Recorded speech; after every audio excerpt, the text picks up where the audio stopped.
I think in my particular case, I laugh a lot. In the long term, there is never any misalignment between customer interests and shareholder interests. Well, that's the same argument that somebody at Walmart would make as well, wouldn't they? I don't see why not. I think they should make that argument. So it's a correct argument. Okay. So you'll open. And then, is it an institution worth saving? You bet. It's the most important newspaper in the most important capital city in the Western world. Crazy not to save that newspaper. I'm going to be very happy when I'm 80 that I made that decision. What would you say is your favorite part of having me as a little brother?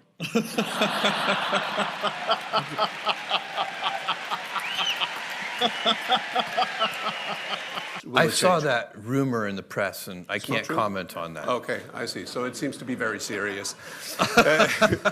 Jeff, you are one of the... You go into a store, when you want to buy something, do you have to put a credit card down? You just say, I'm Jeff Bezos, and they send you the stuff? How do you do that? And do you have to carry cash around? Or And what is your claim to fame? I'm the founder of Amazon.com. I have to tell you, when we were sitting in the first row just a couple of minutes ago, when the heartbeat was there, Jeff looked at me, and I was breathing in and out, and he looked at me and asked, Matthias, are you nervous? I said, yes, I'm always nervous on occasions like that. Then he said, so am I. I said, really?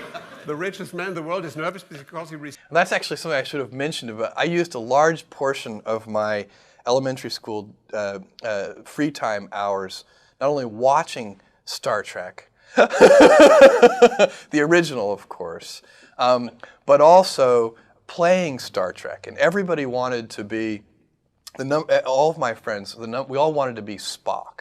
And if you couldn't be Spock, then you would be Captain Kirk. And if you couldn't be Captain Kirk, then it started to separate. People wanted to be different. Some people wanted to be Bones. I never wanted to be Bones. I would take as my third choice. If I couldn't get Spock or Kirk, I would take the computer. You say, somebody would ask, the computer was fun to play because people would ask you questions and they say computer and you'd say working. He was wrong by a factor of 5. So anyway. It worked out. It worked out. Blind squirrel finds a nut. And all that. So, Jeff. Last week we had Bill Gates for dinner here, and he said that he has a ridiculous amount of money, and it's so hard to find appropriate ways to do good with the money. Hi, Jeff. When you meet Amazon CEO Jeff Bezos, you're immediately struck by two things. That legendary laugh. At the very, very beginning, I needed to raise $1 million at a certain point. And I ended up giving away 20% of the company for $1 million. It's a hell of a deal for somebody. A lot of people did very well on that deal. There's the boss. You generally hear him before you see him. Well, these are sticky balls. Yeah, obviously they work. Yeah. Yeah, that's great. That's very impressive. What kind of kid were you? Well, I was a good student. I always worked really hard. I was nerdy. You were nerdy. I was nerdy. That hasn't changed, by the way. Did you realize it back then? My watch updates itself from the atomic clock 36 times a day, if that gives you any indication. Really? I'm afraid so. You can't really do the right thing for customers if you're short-term oriented. And if you're going to invent new things, you've also got to be able, and this goes along with long-term orientation, you've got to be willing to endure a lot of criticism. You know, if you're going to Kindle is a good example. If you're going to put your back into reinventing a 500-year-old industry, some folks are going to get ornery. It's late because their purchasing power is bigger than your purchasing power, is it not? I think in a lot of the product categories, that ship sailed a long time ago. Meaning what? In for regret minimization framework.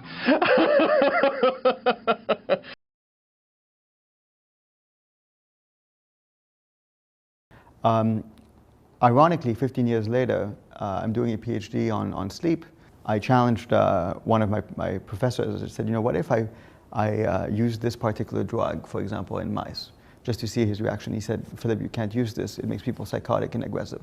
So once I had heard this 15 years later, I thought, okay, this is perhaps my father was not as, or was not guilty at all. So it was interesting. My first reaction was to pick up the phone and apologize 15 years later to my father that, I had doubted his innocence. I thought you were just bullshitting. Exactly. Exactly. So it was interesting. Oh, here's a good one. Here's a good one. Look.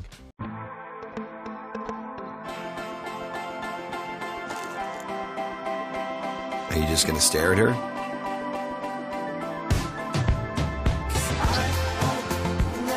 It was weird. Good weird. She tasted like Oh my god, dude. Is that actually happened? Of course it happened. I think this is a reflection of how just oh my god, dark we've become. Oh my! I didn't even. I give this one a 9. Sometimes because I had this existential crisis when I was a kid, and tried to figure out what's it all about, and none of the books I read seemed to actually have a good answer. So I read all the religious texts, and I read a bunch of philosophy books, and they're all quite depressing, particularly the Germans. Hey, Felix.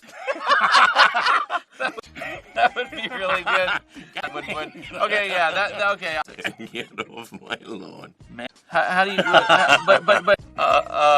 I love how poorly photoshopped. It's like. Okay, what is this? Stop sending me this shit. Wait, the combination of you and post and this. Okay. Man, dude, nothing. Don't stop telling me to bring it on. And then I realized it was the squares, almost like Qbert. Oh my god, dude. So fucking dead. Jesus. Is that actually happened? Of course it happened. I think this is a reflection of how oh my god, dark we've become. Oh my god. A lot of weird forces at odds with each other. As we walked, one of the other board members asked, and maybe in a cheering up kind of method, with some quoting Bill Gates or somebody that said, if you haven't failed, then you're not learning, or that's a paraphrase of the quote. And I remember your reply, and I have it written as a quote because I want to put it on a placard. Given the options, I prefer to learn from success, which I think is a great comeback. And so what you see behind me is the world's first fully reusable rocket. You've seen rockets lift off, but you've never seen one land before. You're obviously a very competitive person. You're competing with the likes of Jeff Bezos in... Jeff who?